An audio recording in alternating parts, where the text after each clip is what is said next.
Hi guys! I-share ko kung paano gumawa ng strawberry sauce at strawberry peeling at uunahin ko na pong i-share ang paggawa ng strawberry sauce.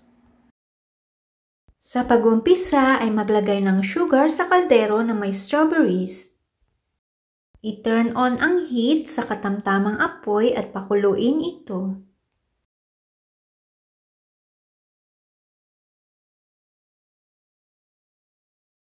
Pag kumulo na ito ay ibuhos ang lemon juice.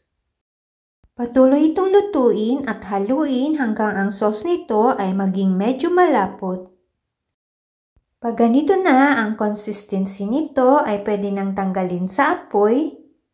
Palamigin muna ito bago ilagay sa isang lalagyanan. Ang isusunod kong i-share ay ang paggawa ng strawberry filling. Sa pag-umpisa sa paggawa nito ay maglagay ng cornstarch at tubig sa saucepan at haluin ito hanggang matunaw ang cornstarch. At pag natunaw na ang cornstarch ay ilagay ang sugar at lemon juice at patuloy itong haluin hanggang mag-combine ang lahat ng ingredients saka ilagay ang strawberries.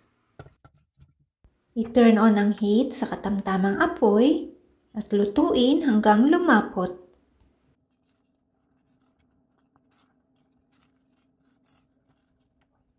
Pag ganito na ang consistency nito ay pwede nang tanggalin sa apoy.